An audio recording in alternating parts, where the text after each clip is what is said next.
Rape victims ಆಗಿ ನೋಡೋದಲ್ಲದೆ there is one more factor ಈಗ ವಿಕ್ಟಿಮ್ ಆಗಿರೋದು, ಅದು ಡಿಲೇಡ್ ಜಸ್ಟಿಸ್ಗೆ. ಸೊ ಆ ಫ್ಯಾಕ್ಟರ್ಸಿಗೆ ಒಳಗಾದಂತ ವ್ಯಕ್ತಿಗಳಲ್ಲಿ ಒಂದಷ್ಟು ಎಕ್ಸಾಂಪಲ್ಸ್ ಅಂತ ನಾವು ಇಟ್ಕೊಂಡಿರೋದು, ಅವೇರ್ನೆಸ್ ಮೂಡಿಸ್ಬೇಕು ಅಂತ. ಈಗ ಎಲ್ಲೋ ಒಂದ್ ಕಡೆ ಅದು ಮರ್ತು ಹೋಗ್ಬಿಡುತ್ತೆ, ಯಾವುದೋ ಒಂದು ಕ್ಯಾಂಪೇನ್ ನಡೆಯುತ್ತೆ, ಅವ್ರ ಬಗ್ಗೆ ಮಾತಾಡ್ತೀವಿ, ಆಮೇಲೆ ಮರ್ತು ಹೋಗ್ಬಿಡುತ್ತೆ. ಅದು ನಿರಂತರವಾಗಿ ಆ ಹೋರಾಟಗಳು ಜಾಗೃತಿಯಾಗಿ ಇರಬೇಕು, ಅದು ಆ ಹೋರಾಟ ನಡೀತಾನೆ ಇರಬೇಕು. ನೆನಪಿಸದೆ ಈಗ ನಾವು ಸ್ಪೀಡಾಗಿ ಹೋಗ್ತಾ ಇರ್ತೀವಿ, ಅಲ್ಲಿ ಸ್ಪೀಡ್ ಬ್ರೇಕರ್ ಇರುತ್ತೆ, ನಮ್ಗದು ನ್ಯಾಪ್ಸುತ್ತೆ ಅಲ್ಲಿ ಸ್ಪೀಡ್ ಅಂದ್ರೆ ಸ್ಪೀಡಾಗಿ ಹೋಗ್ಬಾರ್ದು ಅನ್ನೋದು. ಅಥವಾ ಒಂದು ಸಿಗ್ನಲ್ ಇರುತ್ತೆ, ಅಥವಾ ನಾವು ಯಾವುದೇ ಒಂದು ನಾವು ಪ್ರಯಾಣ ಮಾಡಬೇಕಾದ್ರೆ ಪ್ರತಿಯೊಂದು ಸಲ ನೆನಪಿ ಹೋರ್ಡಿಂಗ್ ನೋಡ್ತೀವಿ, ಒಂದು ಪ್ರಚಾರ ಸಿನಿಮಾ ಮಾಡಬೇಕಾದ್ರೆ ಅದು ಯಾವಾಗಲೂ ನೆನಪಲ್ಲಿ ಇರೋದಕ್ಕೆ ಒಂದು ಫ್ಯಾಕ್ಟರ್ ಅದು. ಸೊ ಹಾಗೆ ನಾವು ಇದರಲ್ಲಿ ಸರಿಯಾದ ಟೈಮಲ್ಲಿ ಜಸ್ಟಿಸ್ ಸಿಗದೇ ಇರೋಂಥ ವ್ಯಕ್ತಿಗಳನ್ನ ನಾವು ಬಳಸಿರೋದು. ಯಾಕಂದ್ರೆ ನಮ್ಮ ಸಿನಿಮಾ ಮುಖಾಂತರ ಅವ್ರ ನೆನಪಲ್ಲಿ ಇರಲಿ, ಅಂದ್ರೆ ಅವರಿಗೆ ನ್ಯಾಯ ಸಿಗ್ತಾ ಇಲ್ಲ, ನ್ಯಾಯ ಸಿಗೋ ತಡ ಆಗ್ತಾ ಇದೆ ಅನ್ನೋದು ನಮ್ಮ ಮುಖಾಂತರ ಒಂದು ನೆನಪು, ಒಂದು ಎಚ್ಚರಿಕೆ. ಅದು ಸರ್ಕಾರಕ್ಕೆ ಸಿಗತ್ತೋ, ನ್ಯಾಯಾಂಗ ವ್ಯವಸ್ಥೆಗೆ ಸಿಗತ್ತೋ, ಅದು ಜನರಿಗೆ ಬಳಸಿ ಅದರಿಂದ ನಾವು ಪ್ರಚಾರ ತಗೊಳ್ಬೇಕು ಅನ್ನೋದು ಉದ್ದೇಶ ಅಲ್ಲ. ಒಂದು ಸಿನಿಮಾ ಮುಖಾಂತರನೂ ಒಂದು ಧ್ವನಿ ಎತ್ತ ತರ ಆಗ್ಲಿ ಅವ್ರ ಪರವಾಗಿ ಅನ್ನೋದು ಒಂದು ಉದ್ದೇಶ, ಒಂದು ಬೆಂಬಲ ಅಷ್ಟೇ. Soujanya case last minute addition because it became sensation. YouTuber ಎಷ್ಟೇ ಪ್ರಯತ್ನ ಪಟ್ಟರು, just 2 days everyone talks about it and it's forgotten. So our sensation ನೋಡಿ, this was a last minute addition Soujanya case ಬಗ್ಗೆ. ಇಲ್ಲ, ಅದು ಸೆನ್ಸೇಷನ್ ಐ ಥಿಂಕ್ ಅದು it's been there but it's been there. it just came back ಅಲ್ಲ. People are talking today, certain people. So ಅದಕ್ಕೋಸ್ಕರ ನಿಮ್ಮ ಮತ್ತೆ add ಮಾಡಿದ? ಇಲ್ಲ, ಅದಕ್ಕೋಸ್ಕರ ಅಂತ ಆಡ್ ಮಾಡಿದ್ದಲ್ಲ. ಇವಾಗ ನಮ್ಮ ಸಿನಿಮಾ ನೀವು ಎಡಿಟಿಂಗ್ ಟೇಬಲ್ ಅಲ್ಲಿ ಬಂದ್ರೆ ನಾವು ಅದನ್ನ ಹಾಕಿದ್ದು ಇದೆ, ಇದನ್ನ ನಾವೆಲ್ಲಿ ದುರ್ಬಳಕೆ ಮಾಡ್ಬಿಡ್ತೀವಿ ಅಂತ ತೆಗೆದಿದ್ದು ಇದೆ. ಸೊ ಆ ತೆಗೆದಿರೋ ವಿಚಾರ ನಮಗೆ ಗೊತ್ತಿದೆ. ತೆಗೆದಾದ್ಮೇಲೆ ಇಲ್ಲ, ಸಿನಿಮಾ ಒಂದು ಒಳ್ಳೆ ಪ್ರಯತ್ನಕ್ಕೆ ಹೋಗ್ತಾ ಇದೀವಿ, ಒಂದು ಹೆಣ್ಣನ್ನ ಪ್ರತಿಬಿಂಬಿಸುವಂತ ಒಂದು ಕ್ಯಾರೆಕ್ಟರ್ ಮಾಡ್ತಾ ಇದೀವಿ, ಆ ಸಿನಿಮಾ ಒಂದು ಅವೇರ್ನೆಸ್ಗೆ ಇಡ್ತಾ ಇರ್ಬೇಕಾದ್ರೆ ಸಮಾಜದಲ್ಲಿ ಈಗ ಜನ ಅದಕ್ಕೆ ರಿಲೇಟ್ ಆಗಿ ಅದನ್ನ ಅರ್ಥ ಮಾಡ್ಕೊಂಡಿರ್ತಾರೆ. ಅಂದ್ರೆ ಅದು ಆ ಫ್ಯಾಮಿಲಿ ಆ ಮಾನಸಿಕ ಒತ್ತಡ ಎಷ್ಟು ಹೋಗಿರ್ತಾರಲ್ಲ. ಅಂದ್ರೆ ಇವಾಗ ಕೇಸ್ ದಾಖಲೆ ಆಗೋದಕ್ಕೂ ನ್ಯಾಯ ಸಿಗೋದಕ್ಕೂ ಮಧ್ಯದಲ್ಲಿ ಸಾಕಷ್ಟು ಗ್ಯಾಪ್ ಇರುತ್ತೆ. ಆ ಮಧ್ಯದಲ್ಲಿ ಆ ವಿಕ್ಟಿಮ್ ಮತ್ತೆ ಆ ವಿಕ್ಟಿಮ್ ಫ್ಯಾಮಿಲಿ ಪಟ್ಟಂತ ಮಾನಸಿಕ ಒತ್ತಡ ಇರುತ್ತಲ್ಲ, ಅದು ಯಾರು ಗಮನಿಸಲ್ಲ. ಸೊ ನಾವು ವಿಚಾರ ಮಾಡಿದ ಅಂದ್ರೆ ಫಸ್ಟ್ ಇಟ್ವಿ ಅವೆಲ್ಲ ಫೋಟೋಸ್ಗಳನ್ನ, ಮತ್ತೆ ತೆಗೆದಾದ್ಮೇಲೆ ನಮಗೆ ಬಂದಿದ್ದು ಆ ಮಾನಸಿಕ ಒತ್ತಡ ಫ್ಯಾಮಿಲಿ ಏನಾಗ್ತಾ ಇರುತ್ತಲ್ಲ, ಅದು ನೆನಪಾಗ್ಬೇಕು ಜನರಿಗೆ, not only to the family. ಆಮೇಲೆ ಆ ಫ್ಯಾಮಿಲಿ ನಾವು ಇದೀವಿ ಅನ್ನೋದು ಗೊತ್ತಾಗ್ಬೇಕು. ಅಟ್ ದ ಸೇಮ್ ಟೈಮ್ ಫ್ಯಾಮಿಲಿಗೆ ಅಂದ್ರೆ ಜನಕ್ಕೆ, ನ್ಯಾಯಾಂಗ ವ್ಯವಸ್ಥೆಗೆ ಅದು ಆ ವಿಷಯ ನೆನಪಲ್ಲಿ ಸದಾ ಕಾಡ್ತಾ ಇರಬೇಕು ಅನ್ನೋದು ಒಂದು ಉದ್ದೇಶದಿಂದ ಮತ್ತೆ ತಿರ್ಗಾ ಇಟ್ಟಿದ್ದಿದೆ. ಸೆನ್ಸೇಷನ್ ಆಗಿದೆ ಅಂತ ಇಟ್ಟಿರೋದ್ ಕಾರಣ ಅಲ್ಲ. ಈಗ ಸಿನಿಮಾದಲ್ಲಿ ಬಳಸ್ಕೊಂಡಿದ್ದೀರಾ? ಇಲ್ಲ, ಸಿನಿಮಾದಲ್ಲಿ ಬಳಸಿರೋ ಇದು ಥೀಮ್ ಸಾಂಗ್. ಈ ಸಾಂಗ್ ಕೂಡ ಸಿನಿಮಾದಲ್ಲಿ ಹಿನ್ನೆಲೆ ಆಗಿ ಬರುತ್ತೆ ಹೊರತು ಅಂದ್ರೆ ಈಗ ಸೌಜನ್ಯ ಕೇಸ್ ಪರವಾಗಿದ್ದಾರೆ, ವಿರೋಧವಾಗಿದ್ದಾರೆ. ನೀವು ಇಲ್ಲಿ ಬಳಸಿ ಸಿನಿಮಾದಲ್ಲಿ ಬಳಸದೆ ಅದನ್ನ ನೀವು ಜಸ್ಟ್ ಕಮರ್ಷಿಯಲ್ ಕೇಸ್ ವಿರುದ್ಧವಾಗಿದ್ದಾರೆ, ಪರವಾಗಿದ್ದಾರೆ ಸರ್. ಸೌಜನ್ಯ ಪರವಾಗಿದ್ದಾರೆ, ಬಳಸ್ಕೊಂತ ಇದ್ದೀರಾ ಅನ್ನೋ ತರ ಆಗ್ಬಿಡುತ್ತೆ. ಪ್ರಮೋಷನ್ ಮಾತ್ರ ಬಳಸ್ಕೊಂತ ಇದ್ದೀರಾ ಸೌಜನ್ಯನ, ನೀವು ಇದನ್ನ ಅಂತಲ್ಲ. ನಾನು ನಿಮ್ಗೊಂದು ಹೇಳ್ತೀನಿ, ಇದು ಮೊದಲನೇ ಸಲ ಒಂದು ಸಿನಿಮಾಲ್ ಬಂದಿದೆ ಅಂತ ಹೇಳ್ತಿಲ್ಲ ನಾನು. ಆದ್ರೆ ನೋಡಿ, ಒಂದು ಹೆಣ್ಣು ಯಾವುದೇ ರೀತಿಯ ಒಂದು ಅಪಚಾರಕ್ಕೆ ಒಳಗಾದಾಗ she becomes an uncomfortable presence in real life also. ತಂದೆ ತಾಯಿಗೆ ಒಂದು ಅನ್ಕಂಫರ್ಟಬಲ್ ಪ್ರೆಸೆನ್ಸ್, ಒಂದು ಸ್ಟಿಗ್ಮಾ ಅಂತ ಹೇಳ್ತೀವಲ್ಲ, ಆ ತರದ್ದು ಒಂದು ಕಳಂಕ ಹೊತ್ಕೊಂಡು ಬಂದಂಗೆ ಇರುತ್ತೆ. Although she is a victim, ಆಕೆನೇ ಒಂದು ಕಳಂಕ ಹೊತ್ಕೊಂಡು ಮನೇಲಿ ಇದ್ದಂಗೆ ಇರುತ್ತೆ. ತಂದೆ ತಾಯಿಗೆ ಡಿಸ್ಕಂಫರ್ಟ್, ಗಂಡ ಮಕ್ಕಳಿಗೆ ಡಿಸ್ಕಂಫರ್ಟ್, ಈ ತರದ್ದು ಇರುತ್ತೆ. ಸೊ ನಾವು ಸಿನಿಮಾದಲ್ಲಿ ಮಾಡ್ಬೇಕಾದ್ರೂ ಅಂತ ಕ್ಯಾರೆಕ್ಟರ್ಗೆ ಏನ್ ಮಾಡ್ತೀವಿ ನಾವು, ಯೂಶುವಲಿ ಒಂದು ಕಮರ್ಷಿಯಲ್ ಸಿನಿಮಾದಲ್ಲಿ ಅಂತ ವಿಕ್ಟಿಮ್ನ ಆತ್ಮಹತ್ಯೆ ಮಾಡ್ಕೊಳಕ್ಕೆ ಬಿಟ್ಬಿಡ್ತೀವಿ, ಅಥವಾ ಅವಳು ಸತ್ಯ ಹೋಗ್ಬೇಕು ಆ ತರ. ಯಾಕಂದ್ರೆ because she is an uncomfortable presence in our psychological setup. ನಮ್ಮ ಸಮಾಜದಲ್ಲಿ ಅಂತ ವಿಕ್ಟಿಮ್ ನಾವು ನಿಭಾಯಿಸೋದಕ್ಕೆ ಕಷ್ಟ ಇದೆ ನಮ್ಗೆ. ಆದ್ರೆ one of the rare films, ಕೆಲವು ಕಡೆ ಹಿಂದೆ ಬಂದಿದೆ, ಆದ್ರೆ one of the rare films where the victim is there to fight. It is a unique thing. ಅದಕ್ಕೆ ಈಗ ಅದು ಆ ಕೇಸಸ್ ನಿಮ್ ತಲೆಯಲ್ಲಿ ಇರೋದ್ರಿಂದ ಈ ಪ್ರಮೋಷನ್ ಅಲ್ಲಿ ಕಾಣಿಸಿದ್ದಕ್ಕೆ ನಿಮ್ಗೊಂದು ಅಭಿಪ್ರಾಯ ಇರ್ಬೋದು. ಆ ತರದ್ದಲ್ಲ ಇದು ಸಿನಿಮಾ. ಆಕೆ ಯಾರು ವಿಕ್ಟಿಮ್ ಆಗಿರ್ತಾಳೋ ಅವಳು ವಿಕ್ಟಿಮ್ ಆಗಿ ಉಳಿಯೋದಿಲ್ಲ ಈ ಸಿನಿಮಾದಲ್ಲಿ. That is what is rare. See, nobody can solve a real life problem, but he can suggest a solution to a real life problem, and the film does that.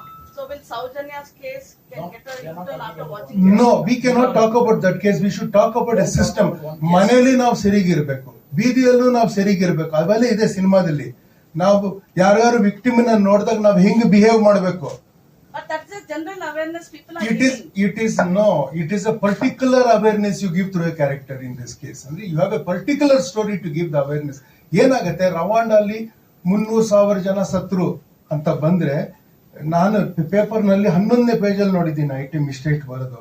ಆದ್ರೆ ನಿಮಗೆ ಪರಿಚಯ ಇರುವ ವ್ಯಕ್ತಿ ಅಲ್ಲಿ ಸತ್ರು ಅಂತಂದ್ರೆ ಫ್ರಂಟ್ ಪೇಜ್ ಅಲ್ಲಿ ಬರ್ತದೆ. ಯಾಕೆ ಅಂದ್ರೆ ನಿಮ್ಗೆ ಒಂದು ಸ್ಟೋರಿ, ಅದು ಬ್ಯಾಕ್ ಸ್ಟೋರಿ ಅದೆಲ್ಲ ಅರ್ಥ ಆದಾಗ ನೀವು ಅದಕ್ಕೆ ನೀವು ಸ್ಪಂದಿಸೋದಕ್ಕೆ ನಿಮ್ಗೆ ಆಗುತ್ತೆ.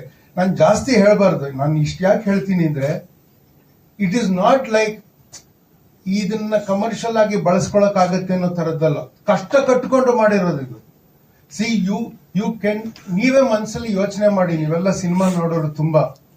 ಒಂದು ವಿಕ್ಟಿಮ್ ತಾನೇ ನಿಂತು ಹೋರಾಟ ಮಾಡೋ ತರದ್ದು ಸಿನಿಮಾನ, ಕಥೆನ ಎಷ್ಟು ನೋಡಿರ್ಬೋದು ಈ 30 ವರ್ಷದಲ್ಲಿ. ನೋಡಿ, ಯೋಚನೆ ಮಾಡಿ, ನಿಮ್ಗೆ ಗೊತ್ತಾಗತ್ತೆ. It's a very different idea of handling victimhood, not as just somebody who suffers but somebody who responds. Also, Okay. Ajay, as I know about, that's a heady. ಇಲ್ಲ, ನೀವು ಅದೇ ಪ್ರಶ್ನೆನ ಅದೇ ತಿರುಗಿ ಅದ್ರ ವಾಪಸ್ ಬಗ್ಗೆ ಅಲ್ಲ, ಬರ್ತಾ ನಾನು ಇದ್ದೀರಿ. ಬೇರೆ ಕೇಳ್ತಾ ಇದ್ದೀನಿ. ಮೇಡಮ್ ಒಂದೇ ನಿಮಿಷ, ಅವರು ಪರಿಚಯ ಒಂದು ಚಿಕ್ಕದಾಗಿ ಅಜಯ್, ಒಂದು ಪ್ರಶ್ನೆ ನಿಮಗೆ. ಆಗ್ಲೇ ಒಂದು ಮಾತು ಹೇಳಿದ್ರಿ, ನಾನು ಫ್ರಂಟ್ ಲೈನ್ ಅಲ್ಲಿ ಇರ್ಬೇಕಂತ ಇಷ್ಟಪಡ್ತೀನಿ. ನೀವು ಆಲ್ರೆಡಿ ಫ್ರಂಟ್ ಲೈನ್ ಇದ್ದವರು, ಎಲ್ಲ ಒಂದ್ ಕಡೆಗೆ ನಿಮ್ಮ ಆಯ್ಕೆಗಳು ತಪ್ಪಾದ್ದರಿಂದ ಆ ಟ್ರ್ಯಾಕ್ ತಪ್ಪಾಯ್ತು. ಈಗ ಯುದ್ಧ ಕಾಂಡ ಮೂಲಕ ಮತ್ತೆ ಫ್ರಂಟ್ ಲೈನ್ ಬರೋದಕ್ಕೆ ಬಲವಾದ ನಂಬಿಕೆ ಇದೆ. ಫ್ರಂಟ್ ಲೈನ್ ಅಲ್ಲಿ ಬರೋದಕ್ಕೆ ಅಗೇನ್ ಅದ್ರ ಹಿಂದೆ ಸಾಕಷ್ಟು ಉದ್ದೇಶಗಳಿದಾವೆ. ಅದನ್ನ ನಾವು ಡೈಸೆಕ್ಟ್ ಮಾಡ್ತಾ ಹೋದ್ರೆ ಅದ್ರ ಒಳಗಡೆ ಸಾಕಷ್ಟು ಉದ್ದೇಶಗಳಿದಾವೆ. ಒಂದು, ನಾನು ಆಗ್ಲೇ ಹೇಳ್ದಲ್ಲ, ಈಗ ಇಂಡಸ್ಟ್ರಿ ಕೂಡ ನನ್ನ ಕಾಂಟ್ರಿಬ್ಯೂಷನ್ ಇರಬೇಕು. ಈಗ ನನಗೆ ಇಷ್ಟು ವರ್ಷಗಳು ನನ್ನ ಆಯ್ಕೆ ಸರಿನಾ ತಪ್ಪ ಅದು ಬೇರೆ ವಿಚಾರ. ಬಟ್ ಇಲ್ಲಿವರೆಗೂ ಬಂದಿದ್ದೀನಿ, ಏನೋ ಒಂದು ಕರ್ಕೊಂಡ್ ಬಂದಿದೆಯಲ್ಲ ಸರ್. ಯಾರಿಂದ ಸಿನಿಮಾ ಫ್ಲಾಪ್ ಆಯ್ತು ಅಂತ ನಾನು ಇವಾಗ ಅವ್ರನ್ನ ಬ್ಲೇಮ್ ಮಾಡೋದ್ ಬದಲು, ಆ ಫ್ಲಾಪ್ ಆಗಿರ್ಬೋದು, ಹಿಟ್ ಆಗಿರ್ಬೋದು, ಅವರೇ ಕರ್ಕೊಂಡ್ ಬಂದಿರೋದು ನನ್ನ ಇಲ್ಲಿವರೆಗೂ. ಈ ಸಾಮರ್ಥ್ಯ ನನಗೆ ಸಿನಿಮಾ ಪ್ರೊಡಕ್ಷನ್ ಮಾಡೋದಾಗ್ಲಿ, ಇಷ್ಟು ಕೂತ್ಕೊಂಡು ಮಾತಾಡೋದಾಗ್ಲಿ, ಒಂದು ಕಥೆ ಆಲೋಚನೆ ಮಾಡಿ ನಾನು ಸಮಾಜಕ್ಕೆ ಕೊಡಬೇಕು, ಚಿತ್ರರಂಗಕ್ಕೆ ಏನಾದ್ರು ಮಾಡ್ಬೇಕನ್ನೋ ಒಂದು ಶಕ್ತಿ ಬಂದಿರೋದೇ ಈ ಜರ್ನಿ. ಫ್ರಂಟ್ ಲೈನ್ ಅಲ್ಲಿ ಬಂದಾಗ ನನಗೆ ಬಲ ಜಾಸ್ತಿ ಬರುತ್ತೆ, ಶಕ್ತಿ ಜಾಸ್ತಿ ಬರುತ್ತೆ. Front line in the sense, ನಾನು ಆಸ್ ಅನ್ ಆಕ್ಟರ್ ನಾನು ಪ್ರೂವ್ ಮಾಡ್ಬಿಟ್ಟಿದ್ದೀನಿ ಸರ್. ನಾನು ಅದೇ ಸಾಕಷ್ಟು ಕಡೆ ಹೇಳಿದ್ದೀನಿ, ನಾನು ಒಂದು ಫ್ಲಾಪ್ ಸಿನಿಮಾದಲ್ಲೂ ಅದೇ ಎಫರ್ಟ್ ಆಗಿ ಆಕ್ಟ್ ಮಾಡಿರ್ತೀನಿ, ಹಿಟ್ ಸಿನಿಮಾದಲ್ಲೂ ಅದೇ ಎಫರ್ಟ್ ಆಗಿ ಆಕ್ಟ್ ಮಾಡಿರ್ತೀನಿ. ನಾನು ಆಕ್ಟ್ ಮಾಡಿದ್ದಕ್ಕೆ ಸಿನಿಮಾ ಹಿಟ್ ಆಗಿಲ್ಲ, ಅಥವಾ ನಾನು ಕೆಟ್ಟದಾಗ ಆಕ್ಟ್ ಮಾಡಿದ್ದಕ್ಕೆ ಸಿನಿಮಾ ಫ್ಲಾಪ್ ಆಗಿಲ್ಲ. I have remained as A good actor in all films. But front line ಅಲ್ಲಿ ಬರಬೇಕಂತಂದ್ರೆ ಇಡೀ ಸಿನಿಮಾ ಗೆಲ್ಲಬೇಕು. ಇಡೀ ಸಿನಿಮಾ ವ್ಯಾಪಾರ ದೃಷ್ಟಿನಲ್ಲಿ ಗೆದ್ದಿದೆ ಅಂತಂದ್ರೆ ಅದು ಅಷ್ಟು ಜನಕ್ಕೆ ತಲುಪಿದೆ ಅಂದ್ರೆ ಇನ್ ರಿಟರ್ನ್ ನಮ್ಮ ಮೇಲೆ ಅಷ್ಟು ಅಭಿಮಾನ ಇರುತ್ತೆ. ಅದು ಮುಂದಿನ ಸಿನಿಮಾ ಮೇಲೆ ಅಷ್ಟು ಭರವಸೆ ಮೂಡಿಸುತ್ತೆ. ಆ ಭರವಸೆ ಮೂಡಿದಾಗ ಏನಾಗುತ್ತೆ, ಮತ್ತೆ ನಾನು ಇನ್ನೊಂದು ಸಿನಿಮಾ ಆ ಭರವಸೆಯನ್ನ ಕೆಡಿಸ್ಕೊಳ್ದೆ ಮತ್ತೆ ಇನ್ನೊಂದಷ್ಟು ದುಪ್ಪಟ್ಟು ಮಾಡೋ ತರ ಪ್ರಯತ್ನ ಮಾಡ್ಬೇಕಂದ್ರೆ ಮತ್ತೆ ಅದಕ್ಕೆ ಒಂದು ಹೂಡಿಕೆದಾರರು ಬರಬೇಕು, ಅದಕ್ಕೆ ನನ್ನ ಮೇಲೆ ನಂಬಿಕೆ ಬರಬೇಕು. ಅವರಿಗೆ ಅಜಯ್ಗೆ ಇಷ್ಟು ಹಾಕಿದ್ರೆ ಇಷ್ಟು ಬರುತ್ತೆ ಅಂತ. ಆ ಬರುತ್ತೆ ಅನ್ನೋ ಫ್ಯಾಕ್ಟರ್ ಅವರಿಗೆ ಬಿಸ್ನೆಸ್ ಅದು. ಬಟ್ ನನಗೆ ಮತ್ತೆ ಸಮಾಜಕ್ಕೆ ಏನಾದರೂ ಕೊಡುಗೆ ಕೊಡೋದಕ್ಕೆ ಒಂದು ದೊಡ್ಡ ಶಕ್ತಿ ಬರುತ್ತೆ, ದೊಡ್ಡದಾಗಿ ಹೇಳ್ತೀನಿ. ಸೊ ಈ ರೀತಿ ಈ ಫ್ಯಾಕ್ಟರ್ಸ್ ಬೆಳೆಯುತ್ತೆ. ಸೊ ನನ್ನ ಒಳಗಡೆ ಒಂದು ಇರ್ತಕ್ಕಂಥ ಒಂದು ಸ್ಪಾರ್ಕ್ ಫೈರ್, ಸಮಾಜಕ್ಕೆ ಏನಾದರೂ ಮಾಡಬೇಕಾದ್ರೆ ಶಕ್ತಿ ಬರಬೇಕು. ಈಗ ಯಾವ್ದನ್ನ ನೀವು ಒಂದು ದೊಡ್ಡ ಪೋಸ್ಟಲ್ಲಿ ಕೂತ್ರೆ ತಾನೇ ನಿಮಗೆ ಒಂದು ಅಥಾರಿಟಿ ಬರಕ್ಕೆ ಸಾಧ್ಯ. ನಾನು ಬರೇ ಒಂದು ಸುಮ್ಮನೆ ಆಕ್ಟಿಂಗ್ ಮಾಡ್ಕೊಂಡಿರ್ತೀನಪ್ಪ, ನನಗೆ ಊಟ ತಿಂಡಿ ಸಾಕು, ನನ್ನ ಮನೆ ನೋಡ್ಕೊಂಡಿದ್ರೆ ಸಾಕು, ನಾನು ಆ ಕಡೆ 4 ಸೈಟ್ ಮಾಡ್ಕೊಂಡು ಮನೇಲಿ ಇರ್ತೀನಿ ಅಂತ ಇದ್ರೆ ನನಗೆ ಪ್ರೊಡಕ್ಷನ್ ಮಾಡೋ ಅವಶ್ಯಕತೆ ಇದ್ದಿಲ್ಲ, ನನಗೆ ಹೋರಾಟ ಮಾಡೋ ಅವಶ್ಯಕತೆ ಇದ್ದಿಲ್ಲ. ನನ್ನ ಉದ್ದೇಶ ನನ್ನ ಸಿನಿಮಾಗಳು ಕೊಡೋದು, ನನ್ನ ಕಡೆಯಿಂದ ಕಾಂಟ್ರಿಬ್ಯೂಷನ್ಸ್ ಆಗ್ತಾ ಇರಬೇಕು, ಕನ್ನಡ ಸಿನಿಮಾಗಳಿಗೆ ಆಗ್ಬೇಕು. ಈಗ 1-2-3 ಜನ ಆಗ್ಲೇ ಕನ್ನಡ ಸಿನಿಮಾನ ಒಂದು ಭಾರತದ ಇಂಟರ್ನ್ಯಾಷನಲ್ ಲೆವೆಲ್, ನ್ಯಾಷನಲ್ ಲೆವೆಲ್ ತೊಗೊಂಡು ಹೋಗಿದ್ದಾರೆ. ಈಗ ಯಶ್ ಅವರಾಗಿರ್ಬೋದು, ರಕ್ಷಿತ್ ಶೆಟ್ಟಿ ಅವರಾಗಿರ್ಬೋದು, ರಿಷಬ್ ಅವರಾಗಿರ್ಬೋದು. ನಂದು ಒಂದು ಕಾಂಟ್ರಿಬ್ಯೂಷನ್ ಕೊಡೋದು. ನಂಗೆ ಆಕ್ಚುಲಿ ನಾನು ಬಂದಾದ್ಮೇಲೆ ಬಂದಂಥವ್ರು ಎಷ್ಟೋ ಸಲ ಹೇಳಿರ್ತಾರೆ, ನೀನ್ ಏನ್ ಮಾಡ್ತಾ ಇದೀಯ, ನೀನ್ ಬಾ, ಎಲ್ಲ ಟ್ಯಾಲೆಂಟ್ ಇದೆ, ಪೊಟೆನ್ಷಿಯಲ್ ಇದೆ, ಬಾ ಅಂತ ಹೇಳ್ತಾರೆ. So of course I have been inspired. ಹೌದು, ನಾನು ಮಾಡ್ಬೇಕು, ಯಾಕೆ ಮಾಡಬಾರ್ದು ಅನ್ನೋದು ನನ್ನಿಂದನೂ ಒಂದು ಸ್ಫೂರ್ತಿ ಬಂದಿದೆ. ಸೊ ಈ ಒಂದು ಕಾರಣ ನಾನು ಫ್ರಂಟ್ ಲೈನ್ ಅಲ್ಲಿ ಬರ್ಬೇಕು ಅನ್ನೋದು ಬಿಟ್ರೆ ನಾನು ಕೋಟಿಗಟ್ಟಲೆ ರೆಮ್ಯುನರೇಷನ್ ತಗೊಳ್ಳೋ ಹೀರೋ ಆಗಬೇಕು, ಅಲ್ಲಿ ಕೂತ್ಕೊಂಡು ಮೆರಿಬೇಕು ಅನ್ನೋ ಉದ್ದೇಶ. ಬಟ್ ನೀವು ಸಿನಿಮಾ ಪ್ರೊಡ್ಯೂಸ್ ಮಾಡಿ ಏನಾದ್ರು ತುಂಬಾ ಕೋಟ್ಯಾಂತರ ರೂಪಾಯಿ ಸಾಲ ಮಾಡ್ಕೊಂಡಿದ್ದೀರಾ, ಫುಲ್ ಲಾಸ್ ಆಗಿದ್ದೀರಾ ಅನ್ನೋ ತರದ್ದೆಲ್ಲ ಆಗಿದೆ. ಅದಕ್ಕೆ ಸಿನಿಮಾ ಪೋಸ್ಟ್ಪೋನ್ ಆಗ್ತಿದೆ ಅನ್ನೋ ತರದ್ದೆಲ್ಲ ಮಾಡ್ತಿದೆ. ಸರ್ ಸಾಲ ಮಾಡಿರೋದು 100% ನಿಜ ಸರ್. ಅಲ್ಲ, loss to the extreme point ಮಾಡಿದೀನಿ. ಅಲ್ಲ, ಲಾಸ್ ಅಂತ ಹೇಳಕ್ ಆಗಲ್ಲ ಸರ್. ಲಾಸ್ ಯಾವಾಗ ಅಂತಂದ್ರೆ ಸರ್, ನೀವು ಇಷ್ಟ ಬರದೇ ಇರೋದು ಏನೋ ಒಂದು ಮಾಡಿ, ಇವಾಗ ನಾನು ಈ ಒಂದು ಸಮಯನ ನಾನು ಎಂಜಾಯ್ ಮಾಡ್ತಾ ಇದ್ದೀನಿ ಅಂದ್ರೆ it's not A loss. Cinema ಥಿಯೇಟ್ರಿಗೆ ಒಬ್ಬ ಪ್ರೇಕ್ಷಕ ಬಂದು ಟಿಕೆಟ್ ಕೊಟ್ಟು ಸಿನಿಮಾ ನೋಡ್ತಾನೆ, ಸಿನಿಮಾ ಚೆನ್ನಾಗಿಲ್ಲ ಅಂದ್ರೆ ಅವನಿಗೆ ಲಾಸ್. ಅದು ಸಿನಿಮಾ ಚೆನ್ನಾಗಿದೆ ಅಂದ್ರೆ ಲಾಸ್ ಅಲ್ಲ. ಹಂಗೆ ನಾನು ಮಾಡುವಂತ ಕೆಲಸ ಏನಿದೆಯಲ್ಲ ಸರ್, ಅದು ದುಡ್ಡು ಗಳಿಕೆ ಮಾಡ್ಬೇಕು ಅನ್ನೋದಲ್ಲ. I am spending money for my satisfaction. ಆ ಸಿನಿಮಾ ರಿಸಲ್ಟ್ ಬೇರೆ, ಬಟ್ ಈ ಪ್ರೆಸೆಂಟ್ ಸಿಚುಯೇಷನ್ ನಾನೇನು ಎಂಜಾಯ್ ಮಾಡ್ತಾ ಇದೀನಲ್ಲ ಸರ್, ನನ್ನ ಕಡೆಯಿಂದ ಕೊಡುಗೆ ಕೊಡೋದಕ್ಕೆ. ಆಮೇಲೆ ಇನ್ನೊಂದು, ಈ ಸಿನಿಮಾ ಮೇನ್ ನನಗೆ ಈ ಪವನ್ ಹೇಳಿದ್ರಲ್ಲ 5 ನಿಮಿಷದಲ್ಲಿ ನನ್ನ ಕಥೆ ಒಪ್ಕೊಂಡ್ಬಿಟ್ಟೆ ಅಂತ. ರೀಸನ್, ನನಗೆ ಥ್ರೂ ಔಟ್ ಕಥೆನಲ್ಲಿ ನನಗೆ ಕಣ್ಮುಂದೆ ಇದ್ದಿದ್ದು ನನ್ನ ಮಗಳು. ಆ ಪಾತ್ರ ಇವ್ರು ಮಾಡಿದ್ದಾರೆ, ರಾಜ್ಞಿ ಅವರು. ನನಗೊಂದು ಮಗಳಿದ್ದಾಳೆ ಅನ್ನೋದು ಒಂದೇ ಒಂದು ಉದ್ದೇಶ ನಾನು ಈ ಸಿನಿಮಾ ಮಾಡಿರೋದು, ಬೇರೆ ಇನ್ನೇನು ಅಲ್ಲ. ಈ ಪರಿಸ್ಥಿತಿ ಏನಾದ್ರೂ ನನ್ನ ಮನೆಯಲ್ಲಿ ನನ್ನ ಮಗಳಿಗಾದರೆ ನಾನು ಕಾನೂನನ್ನ ಕೈಗೆ ತಗೊಳ್ತೀನ? ನಾನು ಯಾವ ರೀತಿ ಹೋರಾಟ ಮಾಡ್ತೀನಿ? ಈಗ ಮಾತಾಡ್ಬೇಕಾದ್ರೂ ಭಾವಕ್ಕಾಗ್ತೀನಿ, ಅಂದ್ರೆ ಅಷ್ಟು ಕಿಚ್ಚಿದೆ ನನಗೆ ಆ ವಿಷಯದ ಬಗ್ಗೆ. But there was always an activist inside you. ಈ ಫಿಲಂ ಮೂಲಕ, because you are reaching the president ಅಂತ ಹೇಳ್ತೀರಾ. So ಅಲ್ಲ, ಅದೇ ಮಗಳನ್ನ ವಿಚಾರ, ಕಥೆ ಸ್ಟಾರ್ಟ್ ಆದ ಆ ಕಥೆನಲ್ಲಿ ಯಾವಾಗ ಒಂದು ತಾಯಿ ಒಂದು ಮಗು ಅನ್ನೋ ವಿಚಾರ ಬಂತಲ್ಲ, ಅದು ಗೊತ್ತಿಲ್ಲದೆ ಐ ವಾಸ್ ಸೋ ಮೆಸ್ಮರೈಸ್ಡ್. ಅದ್ರಲ್ಲಿ ಅಷ್ಟು ಇನ್ವಾಲ್ವ್ ಆಗಿದೆ ಅಂದ್ರೆ, ನಾನು ಪವನ್ ಒಂದು 100-200 ಸಲ ಕಥೆ ಹೇಳಿರ್ಬೋದು, ಯಾರ್ಯಾರಿಗೋ ಕರ್ಕೊಂಡು ಹೋಗಿ ಹೇಳಿಸಿರ್ಬೋದು, ಏನೇನೋ ಮಾಡಿರ್ಬೋದು. ಪ್ರತಿ ಸಲ ಹತ್ತಿದ್ದೀನಿ, ಪ್ರತಿ ಸಲ ಎಡಿಟಿಂಗ್ ಟೇಬಲ್ ನಲ್ಲಿ ಹತ್ತಿದ್ದೀನಿ, ಪ್ರತಿ ಸಲ ಸಿನಿಮಾ ಶೋ ಆಗಿದಾಗಲೂ ಹತ್ತಿದ್ದೀನಿ. ನಾನು ಓನ್ಲಿ ಒಂದು ಫ್ಯಾಕ್ಟರ್, ನನಗೆ ಮಗಳಿರೋದು. ಒಂದು ಚಿಕ್ಕ ಮಗುಗೆ, ಒಂದು ಹೆಣ್ಣಿಗೆ ಏನಾದ್ರೂ ಒಂದು ಅತ್ಯಾಚಾರ ಆದ್ರೆ ಏನಾಗ್ಬೋದು? ಆಮೇಲೆ ಅದಕ್ಕೆ ಸರಿಯಾದ ಟೈಮಲ್ಲಿ ನ್ಯಾಯ ಸಿಗದೆ ಇದ್ದಾಗ ನಾವು ಕಾನೂನಿಗೆ ತೊಗೊಂಡ್ರೆ ಮಾತ್ರ ನಾವು ಅಪರಾಧಿ. ಸೊಲ್ಯೂಷನ್ ಏನಿದೆ? ಇವಾಗ ನಾವು ಬೈಕಲ್ಲಿ ಹೋಗ್ಬೇಕಾದ್ರೆ ಸರ್ಕಾರ ಹೇಳುತ್ತೆ ಹೆಲ್ಮೆಟ್ ಹಾಕೊಳ್ಳಿ ಅಂತ. ಅಷ್ಟು ಕಾಳಜಿ ಇದೆಯಲ್ಲ, ನಮ್ಮ ತಲೆ ಹೊಡೆದು ಹೋಗ್ಬೋದು ಹೆಲ್ಮೆಟ್ ಹಾಕೊಳ್ಳಿ ಅಂತ. ಹೆಣ್ಮಕ್ಳಿಗೆ ರೇಪ್ ಆಗ್ಬಾರ್ದು, ಚಿಕ್ಕ ಮಕ್ಳು ಕಿಡ್ನಾಪ್ ಆಗ್ಬಾರ್ದು, ಚಿಕ್ಕ ಮಕ್ಳು ರೇಪ್ ಆಗ್ಬಾರ್ದು ಅನ್ನೋದಕ್ಕೆ ಏನ್ ಮಾಡ್ತಾ ಇದೀರಾ? My question. ಆ ಕಾಳಜಿ ತೋರಿಸಿ, ಅದಕ್ಕೇನು ಲಾ ತರ್ತಾ ಇದೀರ? ಆದ್ಮೇಲೆ ಜಸ್ಟಿಸ್ ಮಾಡೋದಕ್ಕೆ ನೀವು ಅದಕ್ಕೆ ಪಾಕ್ಸೋ ಆಕ್ಟ್ ತರ್ತೀರಾ, ಅಥವಾ ಇನ್ನೊಂದು ರೇಪಿಗೆ ಇನ್ನೊಂದಷ್ಟು ಏನೋ ಪಾಯಿಂಟ್ಸ್ಗಳಿದ್ದಾವೆ, ಅದಕ್ಕೆ ಇಷ್ಟು ಪ್ರೂಫ್ ತೊಗೊಂಬನ್ನಿ, DNA ತೊಗೊಂಬನ್ನಿ, ಅದು ತೊಗೊಂಬನ್ನಿ, ಎಲ್ಲ ಲಾ ಪಾಯಿಂಟ್ಸ್ ಇದಾವೆ. ಆಗದೆ ಇರೋದಕ್ಕೆ ಏನ್ ಮಾಡ್ತಾ ಇದೀರ? ಅದಕ್ಕೆ ಯಾರು ಯುದ್ಧ ಸಾರಬೇಕು ಮೇಡಮ್? ಅಲ್ಲ, ಆಗದೆ ಇರೋದಕ್ಕೆ ಏನ್ ಮಾಡ್ಬೇಕು ಸರ್? ಒಬ್ಬ ಯೋಚನೆ ಮಾಡಬಾರ್ದು. ಒಂದು ಹೆಣ್ಣಿಗೆ ಕೆಟ್ಟ ದೃಷ್ಟಿನ ನೋಡೋದಾಗ್ಲಿ ಅಥವಾ ಅವಳ ಮುಟ್ಟೋದಾಗ್ಲಿ ಆ ಆಲೋಚನೆ ಮಾಡಬಾರ್ದು.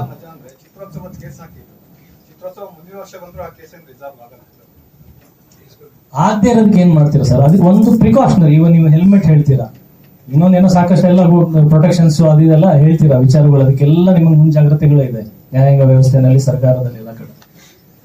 ಹೆಣ್ಣಿನ ರಕ್ಷಣೆ, ಯಾವಾಗ ಗಾಂಧೀಜಿ ಯಾವ್ದೋ ಟೈಮಲ್ಲಿ ಹೇಳಿದ್ರು, ಯಾವಾಗ ರಾತ್ರಿ 12 ಗಂಟೆ ಒಂದು ಹೆಣ್ಮಗಳು ಯಾವುದು ಭಯ ಇಲ್ಲದೆ ಬೀದಿನಲ್ಲಿ ಒಂಟಿಯಾಗಿ ಓಡಾಡ್ತಾರೋ ಅವತ್ತು ನಮ್ಮ ದೇಶ ಸ್ವಾತಂತ್ರ್ಯ ಸಿಕ್ಕಿದೆ ಅಂತ. ಸಿಕ್ಕಿದ್ಯಾ ಸರ್? ಕೇಳಿ, ಸಿಕ್ಕಿದ್ಯಾ ಸರ್?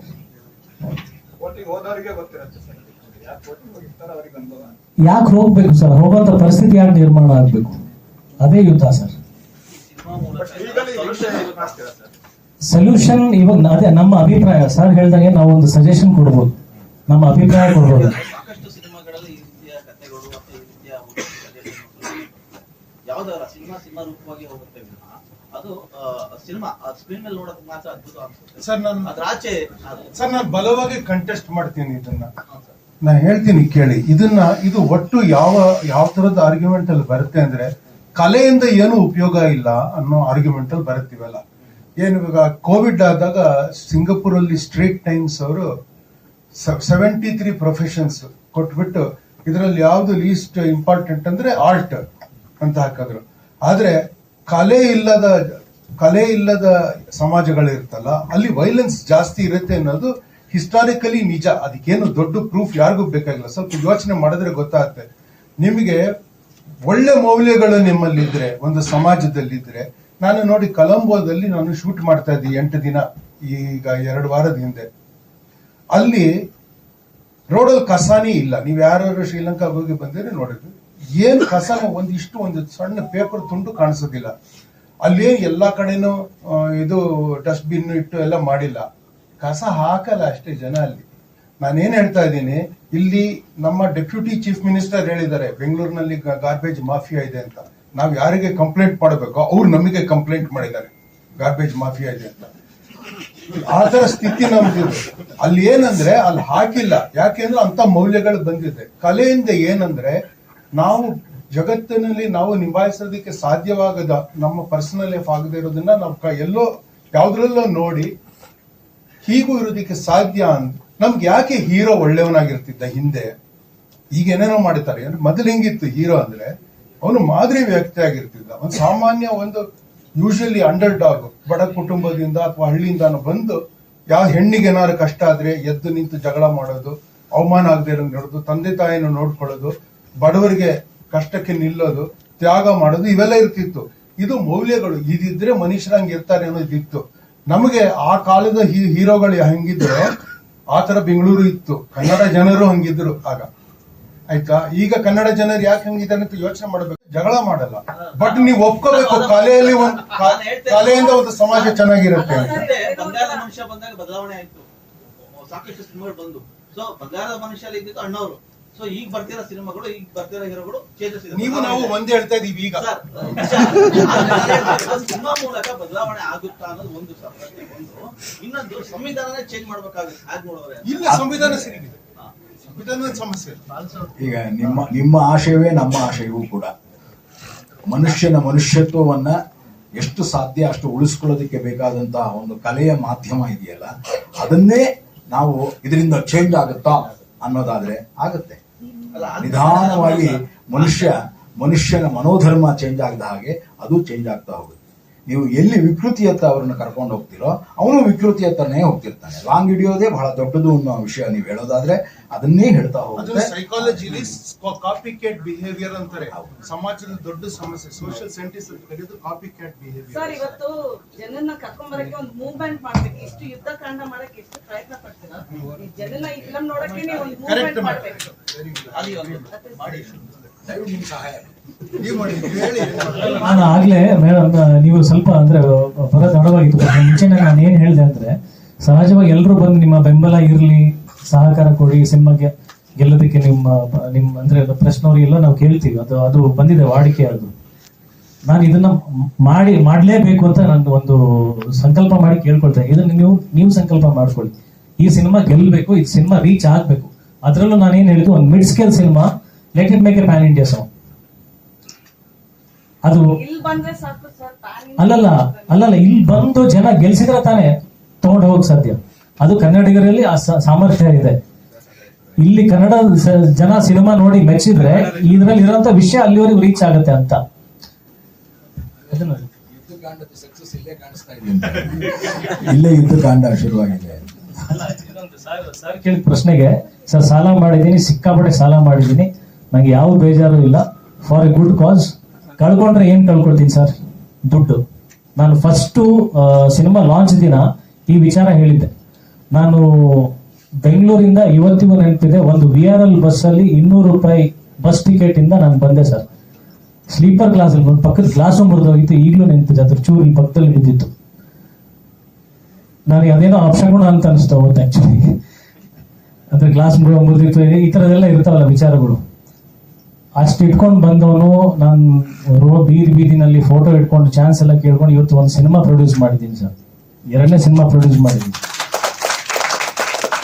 ರೀಸನ್ ಏನಂದ್ರೆ ಸರ್, ನನಗೆ ದುಡ್ಡಿನ ಶಕ್ತಿ ಅಲ್ಲ, ನನಗೆ ಇರೋಷ್ಟು ಸ್ನೇಹಿತರು ಎಷ್ಟಂತ ನೀವು ಲೆಕ್ಕ ಹಾಕಕ್ಕೂ ಆಗಲ್ಲ. ನನಗೆ ಇರೋಂಥ ಕಲಾವಿದರ ಸ್ನೇಹಿತರು, ತಾಂತ್ರಿಕ ವರ್ಗದ ಸ್ನೇಹಿತರು, ಮಾಧ್ಯಮ ಸ್ನೇಹಿತರು ಎಷ್ಟು ಜನ ಇದ್ದಾರೆ ಅಂತ ನಾನು ಒಂದು ಪಟ್ಟಿ, ನನ್ನ ಫೋನ್ ಲಿಸ್ಟ್ ನಾನು ತೆಗೆದ್ರೆ, ಸಿನಿಮಾ ಈಗ ನಾಳೆ ಪ್ರಚಾರ ಮಾಡಕ್ಕೆ ಯಾರ್ಯಾರಿಗೆ ಬ್ರಾಡ್ಕಾಸ್ಟ್ ಮೆಸೇಜ್ ಮಾಡಲಿ ಅಂದ್ರೆ ನೋಡಿದ್ರೆ ಸರ್ ನಂಗೆ ಆಶ್ಚರ್ಯ ಆಗುತ್ತೆ. ಇಂಥ ವ್ಯಕ್ತಿಗಳೆಲ್ಲ ನನಗೆ ಪರಿಚಯ ಇದ್ದಾರೆ, ಇಂಥ ವ್ಯಕ್ತಿಗಳು ನನ್ನ ಜೊತೆಗಿದಾರ.